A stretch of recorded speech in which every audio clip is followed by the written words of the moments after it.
이 시간 우리에게 주신 하나님의 말씀은 히브리서 1장에서부터 7절까지 말씀입니다. 히브리서 11장 1절에서부터 7절까지 말씀입니다. 신약성경 364쪽입니다.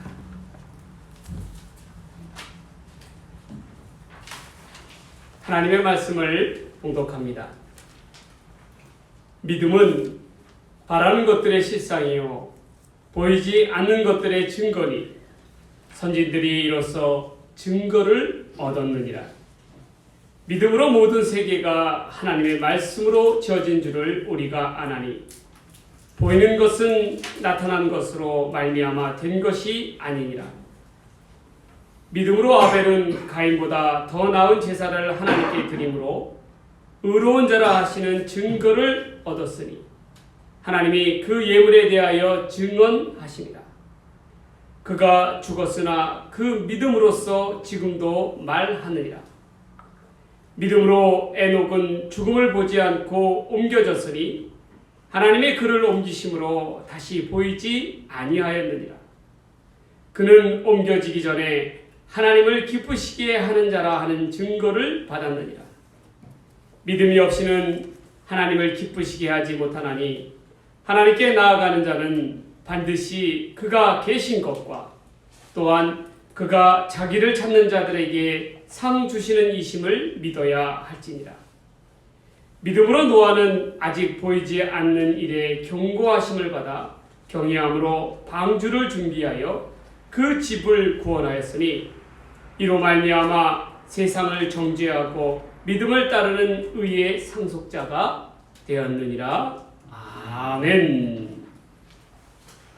오늘 이 시간 우리에게 주신 하나님의 말씀의 제목은 의인은 믿음으로 말미암아 살리라 라는 제목입니다. 다 같이 한번 따라해 보시겠습니다. 의인은 믿음으로 말미암아 살리라. 의인은 믿음으로 말미암아 살리라. 아멘. 히브리서 11장은 대표적인 믿음을 나타내는 장입니다. 과연 믿음이란 무엇인가에 대해서 해답을 전해주고 있는 것입니다. 무엇을 통해서 믿음을 표하고 있습니까? 믿음으로 살았던 우리 믿음의 조상들, 선조들을 통해서 이를 증명하고 계십니다. 사탄은 우리를 늘 속입니다. 우리의 눈을 꼬십니다. 뭘로 꼬시게 하느냐? 눈에 보이는 현실만을 바라다보게 합니다. 그래서 우리를 좌절하게 만듭니다. 절망에 이르게 합니다. 그러나 우리 하나님의 성령은 우리에게 현실을 넘어서서 믿음의 장을 열게 만드십니다. 현실만 바라볼 게 아니라 현실 너머에 있는 믿음을 세상을 믿음으로 바라다보라는 것입니다. 믿음으로 세상을 바라다보게 되면 우리가 불가능하다라고 생각하는 것들도 가능하게 만든다는 것입니다. 그것이 바로 우리 하나님의 능력이라는 거예요. 히브리서 기자는 본문의 1절 말씀에서 믿음은 바라는 것들의 실상이요 보지 못하는 것들의 증거라고 이야기하고 있습니다. 이 실상이라는 말은 이 헬라어로 휘포스타시스라는 말입니다. 그 뜻은 기초와 토대라는 뜻입니다. 즉, 이 세상을 우리가 바라다 볼 때에 믿음이라는 토대를 통해서 바라다 보아야 한다는 것입니다. 또한 하나님께서는 믿음이 없이는 하나님을 기쁘시게 할 수 없다라고 얘기하고 있어요. 오직 믿음만이 하나님의 능력으로 이끄는 지름길이라는 것입니다. 지금 우리는 코로나19라고 하는 험난한 세상 가운데 살아가고 있습니다. 앞으로의 일이 어떻게 전개될지는 한치 앞을 모르는 힘든 세상을 살아가고 있습니다. 이를 우리가 어떻게 헤쳐나가야 되겠습니까? 오직 우리는 믿음의 눈으로서 믿음의 눈을 가지고 이를 이겨내야 할 줄 믿습니다. 오늘 이 시간에는 우리에게 주시는 히브리서 11장 1절에서부터 7절까지 말씀을 가지고 믿음의 선진들이 제시한 참된 믿음의 방법에 대해서 상고해보는 귀한 시간을 갖도록 하겠습니다. 첫 번째로 참된 믿음은 예배하는 믿음이라는 것입니다. 본문의 4절 말씀을 다시 한번 보겠습니다. 믿음으로 아벨은 가인보다 더 나은 제사를 하나님께 드림으로 의로운 자라 하시는 증거를 얻었으니 하나님이 그 예물에 대하여 증언하시니라. 그가 죽었으나 그 믿음으로써 지금도 말하느니라. 최초의 인간 아담에게는 아들 형제가 있었죠. 그 맞이는 가인이고 그 동생은 아벨이었습니다. 형은 농사를 지었습니다. 동생 아벨은 양을 치는 목동이었습니다. 그들이 모두가 장성한 어른이 되어서 이제는 한날 한시에 하나님 앞에 예배, 제사를 드리게 되었습니다. 동생은 자기가 가지고 있던 양들 중에서 가장 좋은 첫 새끼를 하나님 앞에 번제로 태워서 드렸습니다. 형 가인도 자신이 농사로 지은 곡물 중에서 얼마를 위해서 그것으로 떡을 만들어 소제, 마찬가지로 소제도 태워서 드리는 제사입니다. 그래서 소제로 제사를 드렸습니다. 양으로 번제를 드리거나 떡으로 소제를 드려도 다 하나님 앞에 태워서 드리는 그러한 제사입니다. 그런데 하나님께서는 동생 아벨의 제사는 받으셨지만 형 가인의 제사는 받지 않으셨어요. 그 까닭이 무엇이겠습니까? 하나님께서 고기를 좋아하시기 때문에 그렇기 때문에 아벨의 제사를 받으신 겁니까? 결코 그렇지 아니합니다. 옛날 레위기에 나오는 구약의 제사법에 보면은 물질이 많은 자들, 부자들은 양이나 소와 같은 가축으로 하나님 앞에 번제를 드렸습니다. 그렇다 그러면 가난한 자들은 하나님 앞에 제사를 드릴 수 없는 것입니까? 그렇지 않습니다. 하나님께서는 가난한 자들을 위해서 가난한 자들은 집비둘기나 아니면 또 그것마저도 없는 자들은 곡식에 가루를 내어서 그것으로 떡을 만들어서 하나님 앞에 예배를 드렸습니다. 그것 또한 하나님께서 기쁘게 받으셨습니다. 중요한 것은 무엇으로 예배를 드리느냐가 중요한 게 아니라 정성을 그 마음 가운데, 번제물 가운데 과연 마음의 정성이 담겨져 있느냐, 그것이 중요한 것이었습니다. 이에 대해서 하나님께서 가인의 제사를 받지 아니한 까닭은 본문에서는 이와 같이 이야기합니다. 믿음으로 아벨은 가인보다 더 나은 제사를 하나님께 드림으로 의로운 자라 하는 증거를 얻었다라는 것입니다. 즉 아벨의 제사 가운데는 믿음이 담겨져 있었고 가인의 제물에는 믿음이 없었다라는 것입니다. 하나님께서는 믿음이 없는 제사는 받지 않으셨다라는 것입니다. 그렇다면 우리가 여기서 생각해 봐야 될 것은 과연 믿음이 있는 제사와 믿음이 없는 제사의 차이점은 무엇이겠습니까? 바로 드리는 자의, 예배하는 자의 마음 자세라는 것입니다. 동생 아벨의 제사는 하나님 앞에 영과 진리로서 정성을 다한 예배였습니다. 예배 드린 자는 우리가 예배 시작하기 전에 뭐라고 얘기합니까? 하나님의 영과 진리라고 이야기하고 있습니다. 영은 무엇을 상징하는 겁니까? 성령을 의미하는 것이지요. 진리는 무엇입니까? 그야말로 예수 그리스도의 복음의 진리입니다. 그러나 그 진리 가운데는 우리의 마음의 중심, 정성이 담겨져 있다는 말입니다. 그래서 형 가인의 제사는 하나님 앞에 마음을 대한 제사가 아니었어요. 그저 형식적이고 마지못해 하는 제사였다라는 것입니다. 그러나 동생의 제사, 아벨의 제사는 달랐습니다. 아벨은 그 양을 하나님 앞에 드릴 때에 그 양은 어떤 양이었냐면 일찌감치 하나님 앞에 드릴 양으로서 구별된 양이었다라는 거예요. 1년 전부터 양들 중에서 자기가 가진 양들 중에서 고르고 골라서 가장 좋은 것을 그 첫 새끼를 정성껏 키웁니다. 낳고 키울 때부터 하나님의 것으로 구별해서 구분을 정성을 들였다라는 거예요. 그래서 기름진 첫 새끼로서 하나님 앞에 드렸습니다. 반면에 형 가인의 제물은 그 농사를 지은 제물이 어떠한 종류의 어떠한 열매인지가 나와 있지가 않습니다. 또한 얼마만한 양의 분량을 통해서 떡을 만드는지에 대해서도 언급조차도 없습니다. 그 말은 무엇이냐면 가인의 제물 가운데는 정성이 담겨져 있지 않았다는 거예요.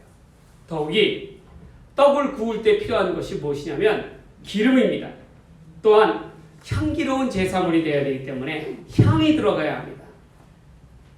이 기름이라는 것은 곧 성령의 기름을 갖다가 이야기하는 겁니다. 향은 무엇입니까? 바로 성도들의 기도를 의미하는 거예요. 그 말은 무엇입니까? 참된 예물 가운데는 성령의 인도하심에 따라서 어떻게 합니까? 기도하는 마음으로 예물을 드려야 한다는 거예요. 그런데 가인은 그렇지 않았다는 것입니다.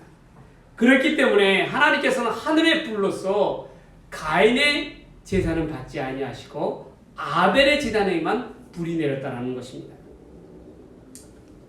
그렇다면 이 시간 여러분들께 묻고 싶은 게 있습니다. 여러분들에게 오늘 드리는 이 예배는 과연 정성이 담긴 예배입니까?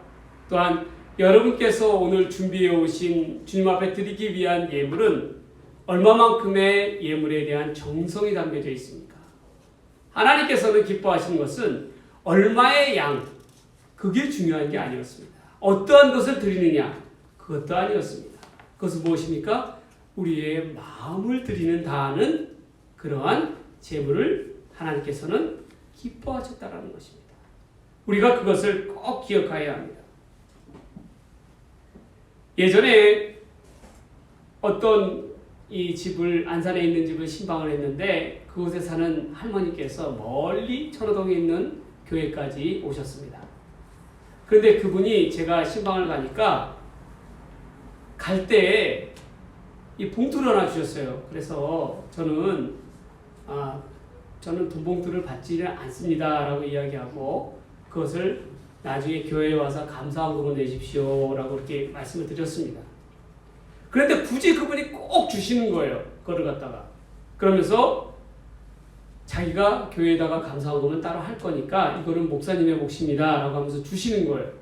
할 수 없이 그렇게 막 떠밀듯이 주셔서 제가 받아갖고 왔습니다.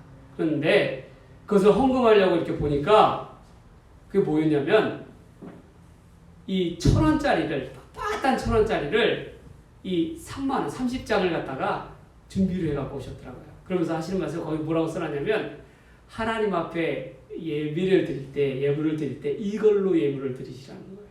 그래서 제가 그 예물을 보고 참 감동을 받았어요.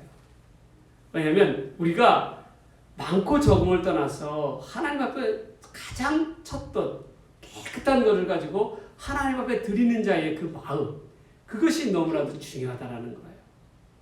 여러분 마찬가지입니다. 하나님은 예배드리는 자의 마음과 중심을 보셔요. 또한 우리가 드리는 예물의 정성을 보십니다. 그렇기 때문에 우리는 무엇보다도 예배하는 자의 마음을 바르게 세워야 할 줄 믿습니다. 특별히 우리에게는 지금 코로나19라고 하는 위기와 고난의 시간 가운데 있습니다. 우리는 그 의미를 바르게 잘 알아야 돼요. 여태껏 아무런 어려움 없이 드렸던 우리의 예배가 하나님께서 이를 막으시고 새로운 변화의 시기를 주시려고 하는 그 의미를 바르게 깨달아야 할 것입니다. 우리의 예배는 아벨과도 같은 정성이 담긴 예배가 되기를 바랍니다. 그리고 그 마음을 다한 예배를 통해서 하나님 앞에 올바로 세워지는 그러한 예배가 되기를 원합니다. 정성이 담긴 예배, 마음이 담긴 예배, 하나님의 영과 진리로서 드리는 예배가 되기를, 그러한 예배자가 되기를 주의 이름으로 간절히 축원합니다. 축원드립니다. 두 번째는 참된 예배는 동행하는 믿음이라는 거예요. 믿음은 동행하는 믿음이라는 것입니다. 이 믿음의 주인공은 에녹입니다. 에녹은 60세에 하나님과 동행하며 자녀를 낳고 300년을 하나님과 동행한 후에 하나님께서 그를 직접 데려가셨어요. 이 말은 뭡니까? 그가 죽음을 보지 아니하였다라는 거예요. 그리고 그가 이 땅에 있지 않았다라는 기록이 나와 있습니다. 하나님과 동행하다라는 말은 무슨 말입니까? 이 말은 함께한다라는 거예요. 하나님과 함께한다. 항상 하나님이 하시고자 하는 일에 에녹이 함께 참여하였다는 것을 의미합니다. 하나님이 가자 하시면 함께 가고, 하나님께서 멈춰라 하시면 그 자리에서 멈추고, 하나님께서 여기서 머물라, 여기서 일하라 하시면 머물고 일하는 것입니다. 열심히 일하는 것입니다. 하나님의 일에, 주어진 일에, 하나님께 주신 일에 열심을 다하여 발벗고 나서서 일하는 것이 바로 동행하는 것입니다. 이는 어찌 보면 부부와도 같습니다. 부부가 결혼을 하고 한 가정을 이루고 있음에도 불구하고 마음이 서로 딴데, 콩밭에가 있으면 이는 부부라고 볼 수가 없는 거예요. 이러한 부부는 언제든 위기가 찾아오면 갈라지기가 쉬운 그러한 부부입니다. 부부는 동거동락한다라고 이야기하고 있습니다. 이 말은 무엇입니까? 항상 함께한다라는 말이에요. 기쁠 때나 슬플 때나 한 마음으로 함께 기뻐하고 슬퍼할 줄 아는 것이 바로 부부라는 것입니다. 에녹은 항상 하나님과 함께함으로 하나님의 일에 기뻐하였습니다. 그리고 하나님께서 안타깝고 슬피 여겼을 때는 함께 슬퍼하였다는 거예요. 근데 여러분 한번 생각해 보십시오. 만군의 여호와 전능하신 하나님께서 나와 나의 옆자리에 계시다고 한다면 여러분 어떻게 하겠습니까? 나의 행동이, 나의 말하는 그 하나하나가 얼마나 조심스럽게 행하겠습니까? 에녹은 실제로 믿음으로 그 모든 생활 가운데서 하나님과 동행하는 믿음이었다라는 거예요. 제가 신학을 하고 이 신학을 하고자 양평에 있는 아시아 연합신학대학에 입학을 했을 때였습니다. 저희 집안에는 올해 예배는 이 교회를 다니긴 하였지만 목사님이나 아니면 전도사님이나 이 신학에 관련된 인물들이 아무도 없었습니다. 그야말로 제가 처음이었던 거예요. 아무것도 몰랐습니다. 그저 교회에만 다니고 봉사만 했을 뿐이지 믿음이라는 거에 대해서, 믿음 생활이라는 거에 대해서도 전혀 몰랐습니다. 그런데 하나님께서는 그곳에서 기숙사 생활을 하면서 한 선배를 통해서 저에게 믿음에 대해서 보여주셨습니다. 그리고 그 선배의 행동을 통해서 가슴 깊이 인상을 받았습니다. 저에게 있어서는 그 선배는 믿음에 대한 큰 도전을 준 분이에요. 그 선배는 목사님 아들이었습니다. 평상시에 생활할 때는 별반 우리와 다를 바가 없었습니다. 그러나 돌이켜보면 그의 신앙에는 늘 내면 속에는 하나님에 대한 신실함과 강인함이 묻어 있었습니다. 그분은 늘 하나님과 동행하는 분이었어요. 눈을 뜨자마자, 이불자리에서 눈을 뜨자마자 그 자리에 일어나서 기도합니다. 어떻게 기도하냐고 들어보니까 하나님 오늘도 나에게 새로운 날을 허락하여 주심에 감사합니다라고 기도를 해요.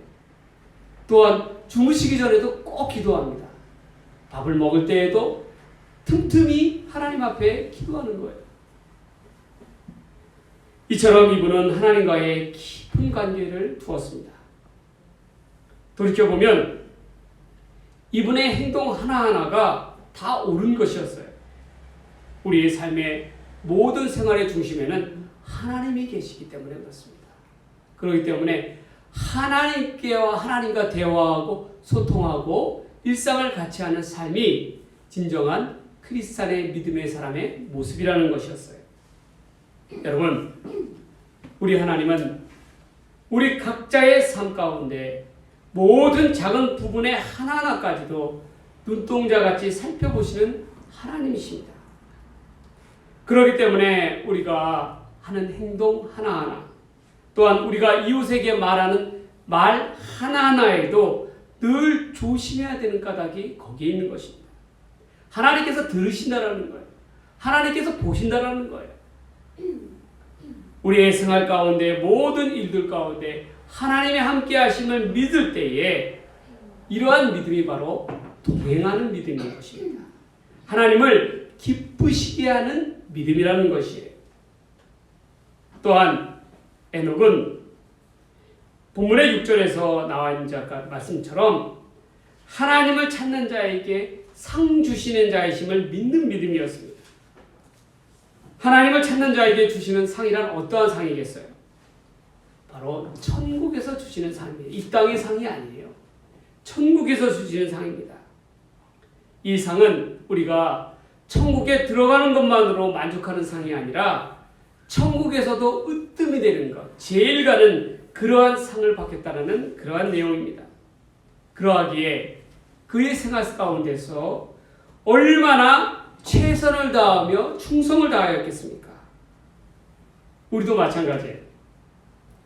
우리가 중고등학교를 다닐 때에, 대학을 다닐 때에 단순히 졸업하는 그걸로 그저 간판 하나 따겠다는 것으로 생각하는 사람은 학교 생활을 어떻게 하겠습니까? 그저 대충 할 것입니다. 적당히 할 것입니다. 학교 생활을 등한시할 수밖에 없다는 거예요. 그러나 내가 졸업하는 게 문제가 아니라 졸업하는 자 중에서 수석으로 1등으로 졸업해야 되겠다라고 작정한다면 어떻게 하겠습니까? 얼마나 열심히 노력을 하겠어요? 얼마나 학업에 정진하겠습니까? 목표를 두고 사는 것과 그렇지 못하는 것은 마음가짐이 다른 거예요. 제가 졸업한 배재고등학교는 사립 중에서도 명문 사립이었습니다. 특별히 거기에는 독특한 제도가 있었는데 어떠한 제도가 있냐면 전교 1등, 중간고사나 기말고사 가운데서 전교 1등하는 학생에게는 학교에서 그냥 배지가 아니라 은배지를 주었습니다. 은배지를. 근데 그 은배지가 5개가 모이면 뭘 준지 아세요? 금배지를 주었습니다. 근데 제가 학교 다니면서 여러분, 제가 금배지랑 은배지를 보았겠습니까? 못 보았겠습니까? 어떠했겠어요? 근처도 못 가봤습니다. 고등학교 때 공부를 안 해가지고. 그런 게 있는지도 몰랐습니다. 그런데 제가 그걸 봤습니다. 어떻게 보게 되었냐면 제가 목사가 되어서 신방을 가게 됐는데 우리 권사님 아들 중에 친구가 한 명 있었어요. 그 친구가 바로 우리 고등학교에서 전교 1등하는 친구였습니다. 이과 전교 1등하는 친구였어요. 그 친구 집에 가보니까 그 고사님이 그 배지를 보여주더라고요. 금배지를. 그래서 제가 그걸 보면서 이게 바로 금배지였구나 라는 걸 처음 봤습니다. 근데 여러분 한번 생각해 보세요.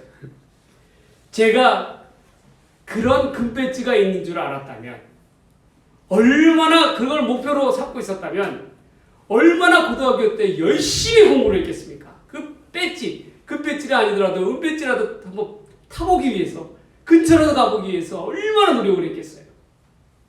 그러나 실상은 전혀 그렇지 않았다는 거예요. 마찬가지, 우리 믿음 생활하는 것도 마찬가지예요.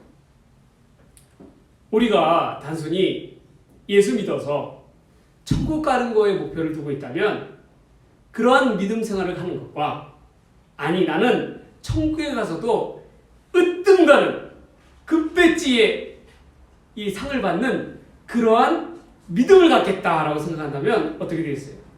마음 자세부터 달라지게 돼 있는 거예요. 중요한 건 마음이 달라지게 돼 있다는 거예요. 에녹처럼 우리는 그냥 천국에 가는 걸로 만족해서 그저 그렇게 마지막에 막차 타고 가겠다 라는 그러한 생각을 갖는 것이 아니라 이 땅에 살면서 내 천국에서 하나님께 인정받는, 하나님께 기쁨을 드리는 가장 큰 상을 얻는 천국에서 으뜸 가는 자리에 앉는 자가 되겠다라는 그러한 생각을 가지고 나아간다면 오늘 우리의 믿음 생활의 모습이 달라질 거라는 것입니다. 우리는 무엇보다도 에녹과도 같이 늘 하나님과 동행함으로 천국에서 최고의 상을 받을 수 있는 충성된 삶, 하나님께서 인정받고 하나님 앞에 기쁨이 되는 그러한 자가 되는 동행하는 믿음, 하늘의 상급을 받는 그러한 믿음으로 거듭나게 되기를 주의 이름으로 간절히 축원합니다. 축원드립니다. 마지막 세 번째로 참된 믿음이라는 것은 어떤 믿음이냐면 순종하는 믿음이라는 거예요. 노아의 시대 때 인류는 그 타락함이 정점에 이르렀습니다. 동성애는 물론이고 너무나도 큰 죄악 가운데 하나님께서 눈을 뜨어 보시지 못할 정도로 죄악이 난무하였다는 것입니다. 그런데 의인의 가족 노아만은 달랐다는 것입니다. 그들은 그 죄악된 무리들 가운데서도 하나님을 경외하는 자들이었습니다.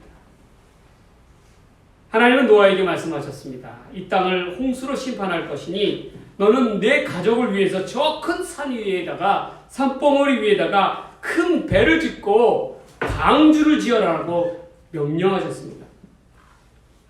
이때 노아의 가족의 반응은 어땠습니까? 한번 생각해 보십시오. 바닷가에다가 배를 짓는 것도 아니고 산 꼭대기에다가 배를 짓는다? 여러분, 그게 말이 되는 이야기입니까? 그게 상식적으로 맞는 얘기라는 거예요. 그러나 노아와 노아의 가족들은 그 즉시 순종하였다는 것입니다. 저는 노아도 대단하지만 그보다 더 대단하다고 생각하는 사람들은 바로 노아의 가족들이에요. 아버지의 말씀에 평상시에 얼마나 아버지에 대한 믿음과 경외심이 있었다면 어떻겠습니까? 아버지가 하시고자 하는 일에 산꼭대기 위에다가 배를 짓자고 했을 때 이에 대해서 반항하지 아니하고 거절하지 아니하고 그 즉시 어떻게 했다는 것? 순종함에 따랐다라는 것입니다. 근데 그 큰 배를 만드는데 무려 120년이 걸렸습니다. 그 기나긴 기간 동안에 120년 동안 큰 방주를 지을 때에 여러분 생각해 보세요. 얼마나 주변 사람들이 손가락질하며 놀렸겠습니까? 드디어 노아가 미쳤다라는 거예요. 노아의 가족들이 미쳤다라는 것입니다. 얼마나 우스운 행동입니까? 그러나 노아의 가족은 이렇게 생각하였습니다. 누가 뭐라고 해도 난 여호와 하나님 말씀에 순종한다. 아무리 힘들어도 아무리 미쳤다고 할지라도 아무리 긴 시간이 걸릴지라도 배를 만들기에 마땅한 도구조차도 없지만 그러나 하나님께서 허락하시는 까닭에 나는 행한다. 여러분, 이 모습이 하나님을 경외하는 자의 모습이라는 거예요. 하나님을 경외하는 자들은 하나님이 말씀 앞에 순종하며 그 즉시 순종하는 것으로 끝나는 게 아니라 행동하는 자들입니다. 결단하며 행동하는 자들이라는 거예요. 우리의 모습은 어떠합니까? 코로나19다 어쩌다가 이야기하면서 하나님 말씀 앞에 이런저런 핑계를 대면서 이런저런 이유를 대면서 따르지 아니하는 경우가 얼마나 많이 있습니까? 그리고 이건 이래서 안 되고 저건 저래서 안 되고 늘 핑계대고 변명하고 있지는 않습니까? 우리의 모습과는 상반된 노아의 모습이라는 거예요. 하나님을 경외하는 자는 하나님의 말씀 앞에 그 즉시 순종하며 따르는 자들입니다. 그 하나님의 말씀이 나의 눈에는 불합리하게 보이고 내가 생각하기에는 옳지 않다라고 생각한다 보인다 할지라도 믿음으로 결단하며 순종하며 행하는 것, 그것이 바로 하나님을 경외하는 자의 모습이라는 것입니다. 이후에 어떻게 되었습니까? 하나님의 말씀대로 날이 차고 이름에 동물들과 함께 방주에 들어가 문을 닫으니 하늘이 터졌다라는 거예요. 땅에서 홍수가 나고 샘같이 솟아나고 삽시간에 온 세상이 물바다가 되었습니다. 모든 것이 잠겨서 죽게 되었다라는 거예요. 그러나 투박한 방주 위에 안에 있는 노아와 그의 가족들은 구원함을 얻었습니다. 그 까닭은 무엇이었겠어요? 바로 말씀 앞에 순종하며 나가기 때문입니다. 여러분, 우리의 삶도 마찬가지입니다. 무엇보다도 하나님의 말씀 앞에 경외하며 순종하는 것이 중요합니다. 세상은 갈수록 악하여지고 타락해질 것입니다. 그러한 세상의 풍조 가운데 우리가 물드는 것이 아니라 하나님을 경외하는 자로서 노아의 가족처럼 우리의 구원의 방주를 향하여 하나님께 경외하는 마음으로 나아간다면 하나님께서 반드시 우리를 지켜주시고 우리의 영혼 가운데 영혼의 방주를 허락하여 주실 줄 믿습니다. 지금 코로나19라고 하는 위기의 시대를 살아가고 있는 우리에게 있어서 무엇보다도 우리는 하나님의 말씀 앞에 우리의 눈과 우리의 귀와 우리의 마음을 하나님 앞에 집중을 하여야 할 줄 믿습니다. 그분이 하시는 말씀에 그 즉시 순종하여야 할 줄 믿습니다. 우리가 생각과 다르다고 해서 나의 이성과 다르다고 해서 나의 방식과 다르다고 해서 이를 무시하거나 거역해서는 안 된다는 것입니다. 교회가 무엇입니까? 교회는 구원의 공동체이고 구원의 방주입니다. 우리가 생각하는 외형적인 교회의 건물만이 교회를 대표하는 것이 아닙니다. 교회는 하나님을 경외함으로 구원으로 나아가는 함께하는 공동체라는 것이에요. 우리가 대면으로 예배를 드리든 아니면 온라인으로 비대면으로 예배를 드리든 보다 중요한 것은 노아와 같이 하나님의 말씀 앞에 순종하는 자로서 예배자의 모습으로 나아가야 한다는 것입니다. 비대면 예배라고 해서 예배를 업신여기거나 무시해서는 안 됩니다. 늘 하나님께서 우리의 예배를 지켜보시며 눈동자같이 살펴보신다는 것을 잊어서는 안 됩니다. 우리가 하나님의 영과 진리로서 예배를 드릴 때에 하나님께서 우리의 예배를 기뻐 받으시고 이를 기뻐하시며 이 위기 때에도 참된 구원의 길로 인도하여 주실 줄 믿습니다. 이를 믿고 나아가는 저와 여러분이 되기를 간절히 바랍니다. 하나님 앞에 경외함으로 말미암아 믿음으로 순종함으로 말미암아 온전히 세워지는 주의 백성들 되시기를 주의 이름으로 간절히 축원합니다. 축원합니다. 이제 말씀을 정리합니다. 참된 믿음이란 어떠한 믿음입니까? 하나님께서 인정하시는 의인은 어떠한 믿음으로 살아가야 합니까? 첫 번째로 예배하는 믿음입니다. 아벨이 드린 예배처럼 마음과 정성을 다한 예배자가 되어야 할 것입니다. 두 번째로 에녹과도 같이 동행하는 믿음입니다. 언제나 하나님이 기뻐하시는 일에만 힘써야 할 것입니다. 세 번째로 순종하는 믿음입니다.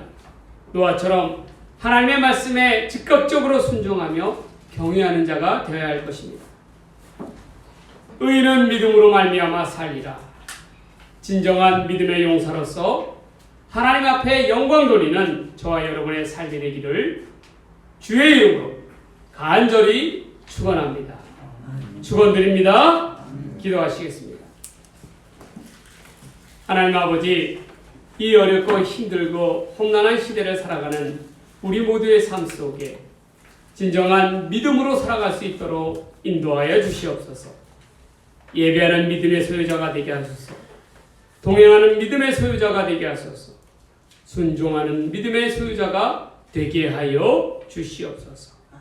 그리하여 의인은 믿음으로 말미암아 살리라는 그 말씀처럼 오직 믿음만으로 이 험한 세상을 이겨나갈 수 있도록 주여 인도하여 주시옵소서.